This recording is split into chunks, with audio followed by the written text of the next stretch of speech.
Nung oras na sinusubukan kong kontrolin ang kapangyarihan ng QB, siniguro sa akin ni Ama na makikilala ko ang aking ina. Isinama niya ang chakra ni Ina sa seal para kapag nasira ang pagkakasil sa QB, bigla magpapakita si Ina sa akin. Ginawa ni Ama ang lahat para sa akin. Kung ganon, pinag-aralang mabuti ni Ika-4 ang kakaibang siling teknik na angka ng Uzumaki. At dahil na rin napakalakas ng kapangyarihan ng life force at chakra ni Kushina, naging posible ang lahat. Tama nga ang akala ko. Nung sandaling binigay sa akin ni Ina ang kanyang kapangyarihan, sinabi niya sa akin ang lahat. Na noon daw, nakipaglaban ang aking ama sa isang taong nakamaskara. At nung oras na yun, may dalawang importanteng bagay siya natutunan. Ang una, ang taong nakamaskara, ang siya mismo ang sisira sa hinaharap. At ang pangalawa naman, ang tanging makakapagpigil sa kanya ay isang Jinchuriki na magkokontrol sa lobong may 9 na buntot. At yun ay ako! Ang tinutukoy niyang nakamaskara, si Madara kaya yun? Si Madara ang naging dahilan kaya lumabas noon ang QB sa bayan ng Konoha? Kung ganun, yun ang dahilan ng pagsil ni Minato ng QB kay Naruto. Pero pag-iiwan ng susi para mabuksan ng seal para sa layuning ito? Kahit kailan wala siyang ginawang kahit ano na hindi kailangan. Kung ganun, iniisip niya na ang taong nakamaskara ay si Madara, ang taong nagbigay ng matinding banta sa aming lahat.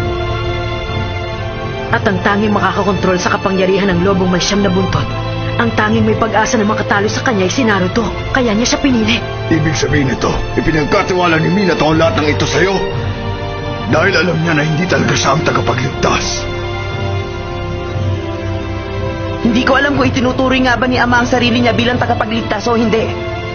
Ganun pa man, sinabi sa akin ng master ko na anak ng propesiya si Ama, kaya siya nga ang tagapagligtas. Nakalimutan mo na ba ang sinabi ko sa'yo kanina? Matagal nang patay ang tagapagligtas na si Minato. Hindi mo ba naiisip na isang napakalaking kabiguan ng lahat? Tama ka. Namatay na nga ang aking ama. Namatay siya kasama ng aking ina.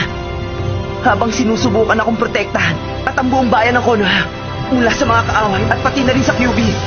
Hindi nagtagal ang lahat, pero nung oras na yun, may binigay sila sa akin. Binigay nila sa akin ng paniniwala na meron akong kakayahan na gumawa ng napakaraming bagay. At tinamanan nila sa akin ang pagliligtas sa mundo. Raikage!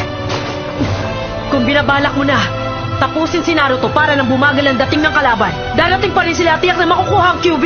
Siguradong katapusan na ng mundo. Si Naruto lang ang nakakapigil sa kapangyarihan ng QB, tulad ng paniniwala ni Minato. Ang pagpayag na makaalis si Naruto sa tamang paraan para protektahan ng mga ninja, itataya kong lahat para kay Naruto. Kaya anong desisyon mo? Pumayag ka na kasi. Huwag kang baliw, mag-isip ka naman. Lagi mong sinasabi isa akong malaking hangal. Tinanggap ko na. Total naman, ganun din ang tingin ko kay Naruto. Kaya pareho kaming hangal. Ayos lang. Pero para magtagumpay kailangan mo kami. Dahil wala kaming pakialam kung malaki man o matibay ang pader na babanggain namin. Yahoo!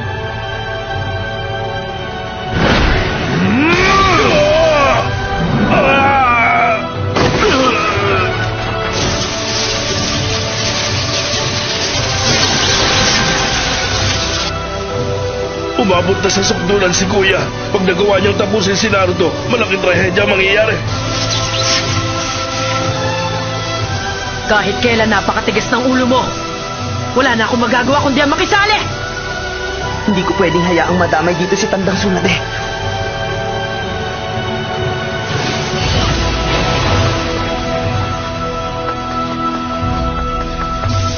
Sige, umanda ka, Naruto!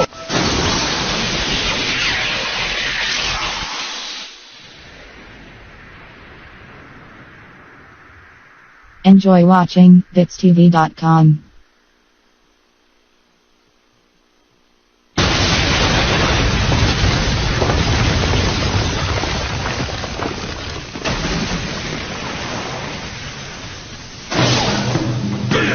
Hindi ako mabibigo!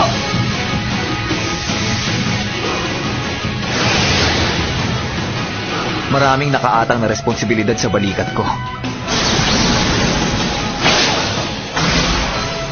Hindi ako mabibigo. Ilagan niya.